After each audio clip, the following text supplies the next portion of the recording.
I have my personal life, my personal choices, my personal liberty. In the same way, other people also have their own.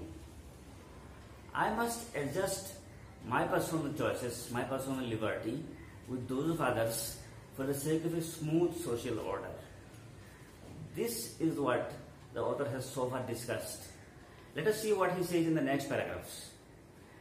Liberty is not a personal affair only, but a social contract. It is an adjustment of interests. In matters which do not touch anyone else's liberty, of course, I may be as free as I like. If I choose to go down the Strand in a dressing gown with long hair and bare feet, who shall say me nay? You have the liberty to laugh at me, but I have liberty to be indifferent to you. And which, heaven forbid, or wearing a tall hat, frock coat and sandals, or going to bed late or getting up early, I should follow my fancy and ask no man's permission. In this paragraph, the very first sentence is a core sentence. Here the author says that liberty is of course a personal matter. In certain cases you have your freedom, extreme freedom you have. But this is not everything. Because in many other cases, your personal liberty is not absolute. So it is a social contract at the same time. What is a contract? In a contract, 2 or 3 parties or more than that, some parties come together, they agree, they make agreement on certain points. For example, you start a business, you have other partners, all the partners, they come to a contract that every partner will do this and that, they will have to deposit this much of money, etc., etc. All the rules are made and all of you agree to this. This is a contract. The author says that liberty is a personal affair, but this is not only a personal affair, to some extent it is personal. But at the same time, it is also a social contract, it is a social understanding. It is an adjustment of interests. You have your interests, you have your own comfort zone, you have your own choices. The same is the case with other people. They also have their personal choices, they have their own interests. These interests of different individuals living in the society should be adjusted. There should be an understanding. Otherwise, no one will be able to enjoy their liberty. Now the author gives some examples in which you have the extreme freedom. In matters which do not touch anyone else's liberty, of course, I may be as free as I like. So far as your personal liberty does not interfere with other people's personal liberty, you have the freedom. You have the freedom to do anything you like. 2 examples the author gives here. He says, if I choose to go down the Strand in a dressing gown with long hair and bare feet, who shall say me nay? The name of the place is Strand. Strand is a place. Yesterday in the earlier video, we found that the author made mention of a place called Piccadilly Circus, a busy place in London. Here again, Strand, that is also a fashionable street in London where a number of roads meet. It is a fashionable place, firstly, and a number of roads meet. It is a busy place, and anyone who wants to go there will surely go there in a formal dress, and he will try to make him as presentable as he can, because it is not your home. Inside your home you can wear anything. You can wear your best and your lungi also, no problem. But when you go outside, you want to make yourself presentable, you want to make yourself bright and handsome, and you take every care of your look. You need to be formal. But the author said that if someone wants to go to Strand, into this fashionable area in London, wearing a dressing gown. What is a dressing gown? A dressing gown is a gown which is very loose, and usually people wear it when they come out of their bathroom. After taking a bath, they wear it. That is something very informal. Only at home, inside your home only you wear it. And you go there with a dressing gown with long hair and bare feet. Bare feet.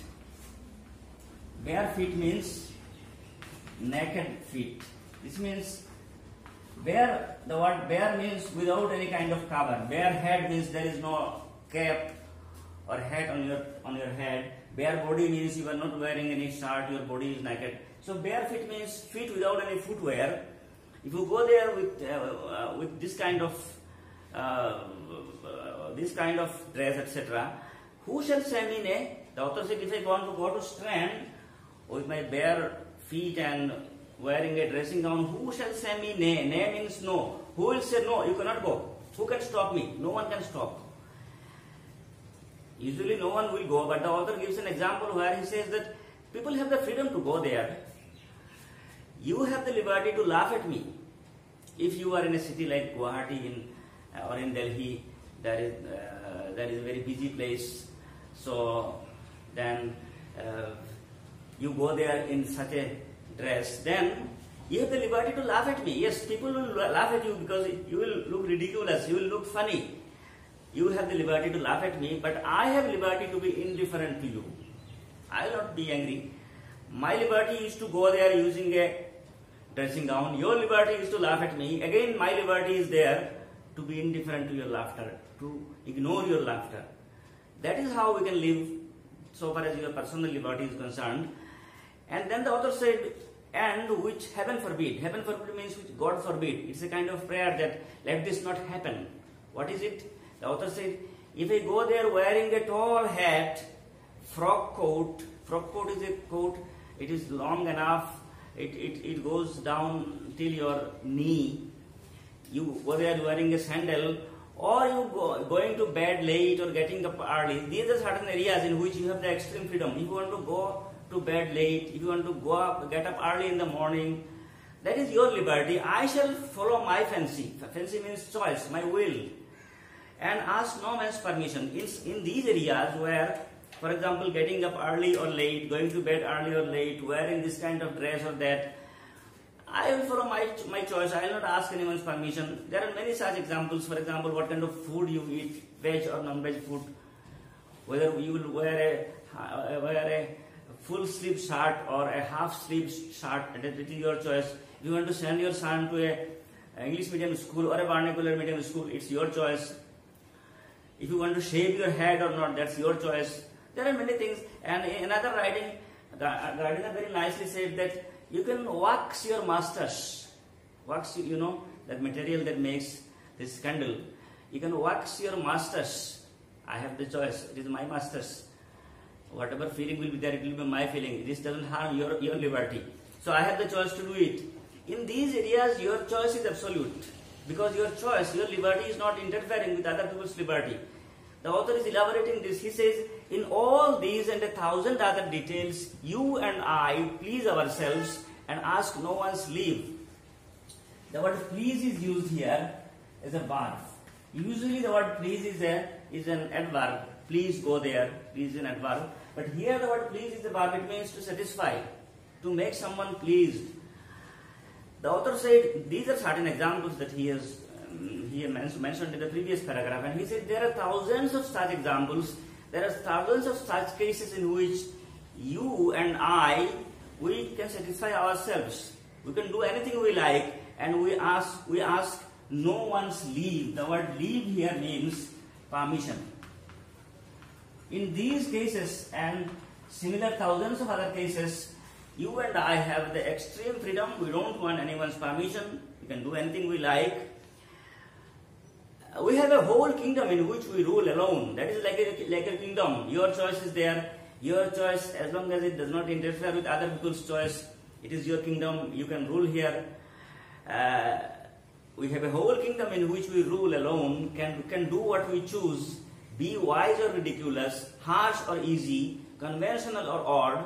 Yes, if you want to be funny, for example, going home, you speak like a child or you make funny things, people laugh around you. You are actually intelligent, but you are pretending to be a fool. You are acting in a very foolish way. People are laughing at you.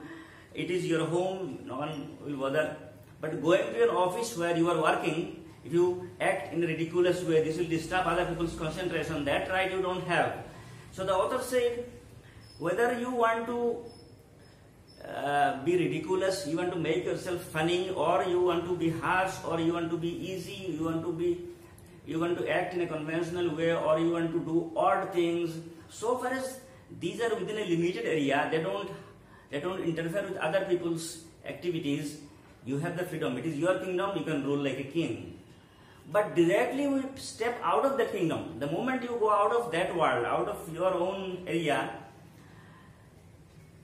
at the moment, but directly we step out of that kingdom, our personal liberty of action is restricted by other people's liberty. I might like to practice on the trombone from midnight till 3 in the morning. Trombone is a musical instrument. The author says that I might like to practice on the trombone. Trombone is a musical instrument. You know other instruments like guitar, harmonium, like this.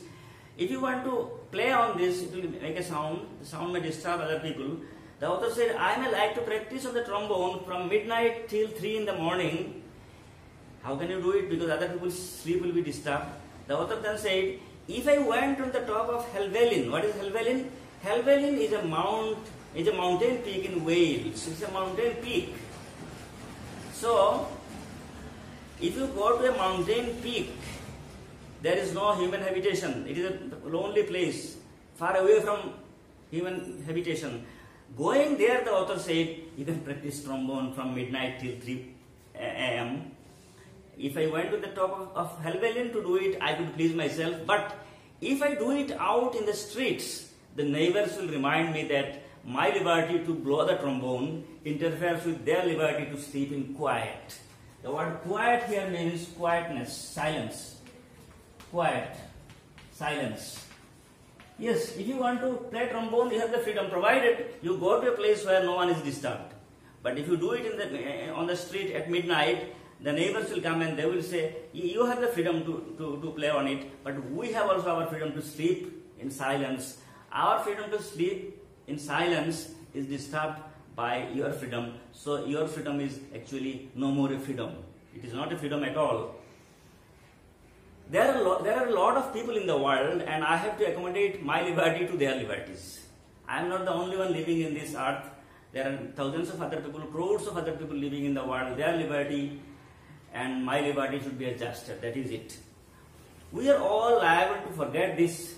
The author said that we tend to forget this very fact, that like me there are other individuals, like my freedom, they also have their freedom. Like my comfort, my choice, they also have their comfort and choice.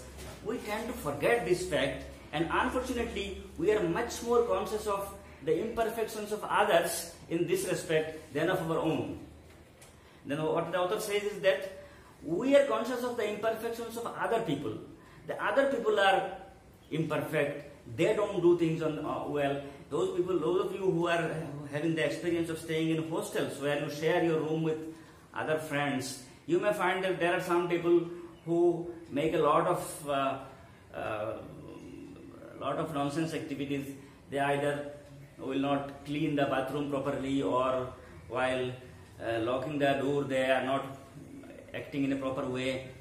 While living in the company of others, while living as a group, when there are activities which all of you have to do, it is not an individual's activity, you find there are people among you who are not that appropriate in their action. So these people don't have this social sense. And here the author said that we tend to find imperfections in others. We are very good in finding fault with others, that other people, they are not like this, they are not like that. What about myself? What about my imperfections? We don't bother about it. We always find fault with others, and we consider ourselves to be quite okay, fine, perfect. The author will continue giving some more examples in which personal liberty should be adjusted with other people's liberty, and the author will give certain examples from his own life also. Very nice examples they are. This we will find in the next part of the video, in the next video. And thank you very much for being with me.